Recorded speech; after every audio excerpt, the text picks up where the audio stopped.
Every truck enthusiast knows there's a certain fiery thrill that comes with searching for the perfect truck that fits you, your style, and your work. Some trucks can be found anywhere and everywhere, while there are some that are exclusive only to the 1% of the 1% of truck lovers. They also have price tags that show you why they're so rare. Today we'll be counting down 8 of the rarest trucks you'll find. Don't forget to subscribe to the channel for more content just like this. Up first, we have the GMC Cyclone. Back in 1991, GMC decided to throw the rulebook out the window and create a truck that was strikingly different from what anyone else had seen. The result of this was the GMC Cyclone. It was a small and unassuming pickup that could smoke sports cars off the line. This was the truck that could harass even a Ferrari in drag racing at any time. Its beating heart held a turbocharged 4.3-liter V6 engine, pumping out 280 horses and a monstrous 350 pound-feet of torque. Together with the all-wheel drive system, it rocketed from 0 to 60 miles per hour in just 4.3 seconds. In perspective, that time was faster than almost anything else on the road back in the early 90s. So of course it makes the list, seeing that despite the mind-blowing features, only a scant 2,995 copies of the Cyclone were built due to the truck not being a big seller. Next up is the Ford SVT Lightning. Ford's Special Vehicle Team, or SVT, took the F-150 and churned out something beyond the ordinary. The Ford SVT Lightning entered the scene of trucks as a pickup that relied on brute force coupled with classic American muscle. There were 2 wide-ranging Lightning versions of the Ford truck, each having its own definition of performance and scarcity. The first was introduced in '93, and its engine was the 5.8-liter V8 paired with a transmission that produced 240 horsepower. It was a promising debut. The second generation turned heads when it debuted in '99. With a supercharged 5.4-liter V8 under the hood, the Lightning crowned itself with a nearly roaring 380 horsepower and 450 pound-feet of torque. It boasted a phenomenal 0 to 60 in only 5.2 seconds and thus became the fastest production truck of its time. From '93 to '95, Ford built approximately 11,000 units of the first generation. The number of second-generation Lightnings produced from '99 to 2004 was only around 28,000. At number 3 on our list is the Jeep J10 Honcho. The Jeep J10 Honcho was the truck for those who wanted to stand out, not just on the road, but also on the trails. It was manufactured from the mid-'70s to the early '80s as part of Jeep's Gladiator series and was known for its ruggedness and a sprinkle of swagger. Honcho means boss, and the meaning of the name gave hints about the rough-and-tumble attitude of the truck. The rugged build of the Honcho wasn't its only impressive feature. It also had a unique style screaming individuality. It came with bold graphics, bright stripes, and unusual trim packages. The optional Levi's interior, featuring denim-style upholstery, was just one of the ways the designers showed that they considered the style just as much as they did the functionality. Add a 7-foot-long bed and a 5.9 LAMC V8, and the result is a truck that can carry gear up a mountain while looking good doing it. Countless people have driven the J10 Honcho, but few are left to live on. Many were used hard in off-road adventures or as work vehicles, meaning finding one today in good condition is a significant challenge. The greatest enemy of this truck is rust, common among areas prone to harsh winters. Hey, don't forget to subscribe to the channel for future truck and motorcycle content, and make sure to like the video. Next is the Lincoln Blackwood. The Lincoln Blackwood was one of the most ambitious and unusual attempts to blend luxury and utility into a pickup truck. This was Lincoln's first venture into the truck market in 2002, and they went all in, making it a rolling showcase of luxury. Think of it as a country club pickup, designed for those who wanted a truck but didn't want to compromise on refinement. The Blackwood was based on the Ford F-150 Super Crew, but the Lincoln took it to another level. The structure of the bed wasn't meant to work, but was more of a huge carpeted trunk, trimmed with stainless steel and with a power-operated tonneau cover. The exterior differed quite a bit. It was painted black and highlighted with pinstripe-like aluminum accents. This gave it a very sharp, almost futuristic form. Inside, the Blackwood offered high-end amenities like leather seats, wood trim, and a navigation system. These were uncommon luxuries for a truck at the time.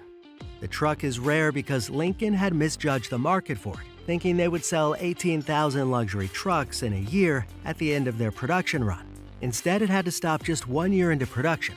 Only 3,356 Blackwoods ever rolled off the production line, making this one of the rarest pickups of the era.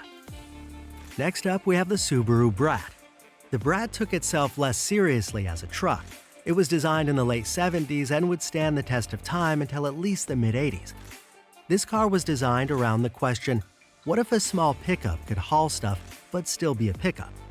It was a unibody compact truck that brought together Subaru's signature all-wheel drive system with some pretty entertaining personality traits. The rear-facing jump seats bolted into the truck bed. This wasn't just a whimsical design choice, it was a clever workaround to avoid the chicken tax. This was a 25% tariff on imported light trucks.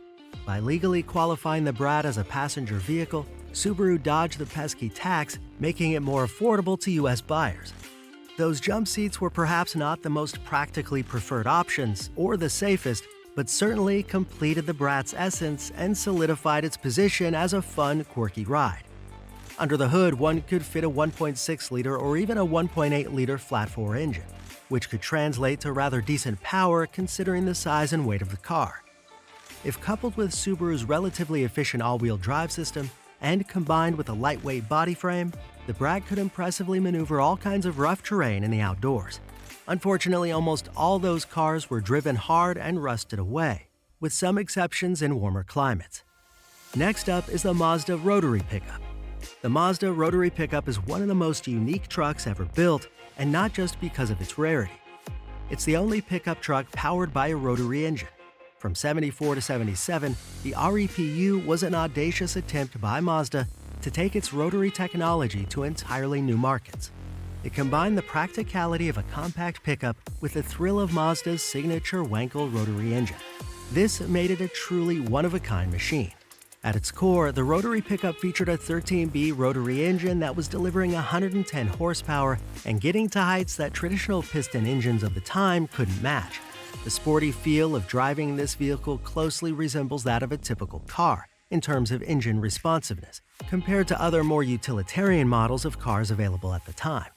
Combined with its 4-speed manual transmission and rear drive, the Repu was an absolute blast to drive, especially for those dedicated to performance over payload. The rotary pickup has always been a niche vehicle, with production figures of approximately 15,000. Even though the rotary engines were innovative, they also required meticulous maintenance. As a result, a large number of rotary pickups were driven to the ground or junked at the point when their engines failed. Good luck finding one today in excellent condition. It's very much like finding a needle in a haystack. Hey, if you're still cruising with us on this journey, make sure to click that subscribe button. Next up, we have the International Harvester Scout II Terra, a bold marriage of rugged applicability with innovative design. Manufactured from 76 to 80, the Terra was a pickup model of the demigod Scout II, targeting an adventure seeker market requiring tough off-road vehicles serving some utility as well. With an elongated wheelbase, 118 inches, it had this half-cab design that turned the rear into a pickup bed, thus providing its worth as an extravagant and stylish 4x4. It came in many engine options: the bulletproof International Harvester 4-cylinder engine, the 258 CU inline-6 from AMC, and of course the V8 options like 304 and 345 cubic inches. Paired with robust drivetrain options like Dana axles and a capable 4-wheel drive system, the Terra could conquer rugged terrain with ease. Its fiberglass roof panel was removable, giving it a convertible-like feel that made it perfect for outdoor enthusiasts. The Terra wasn't produced in massive numbers, and as with many International Harvester vehicles, it was often used hard for farming, construction, or trailblazing. Over time, many of these trucks were beaten into the ground or succumbed to rust, especially in regions with harsh winters. Nowadays, it's not easy to come across a Scout II Terra in good condition, and restoration projects aren't cheap and require a lot of time. Last but certainly not least is the Volkswagen Rabbit pickup. Known as the Caddy in Europe, the Volkswagen Rabbit pickup proved its mettle as an automotive pioneer when it rolled out in '79. Based on the chassis of the Volkswagen Rabbit, this compact pickup was an answer for people needing some light utility, with no sacrifice to fuel efficiency or nimble car handling attributes. As a small truck, this model was quite new in the segment and quickly earned its fame as practical, reliable, and downright cute. While the Rabbit pickup was a success at the time, US production ended in '84, and many of these trucks didn't last. They usually had problems with rust and were often very cheap work trucks that people drove till they dropped. Today, you won't find many Rabbit pickups in good, unmodified condition. Owning any of these rare trucks is like holding a piece of history in your hands. It requires dedication, passion, and a willingness to embark on the sometimes arduous quest of restoration and preservation.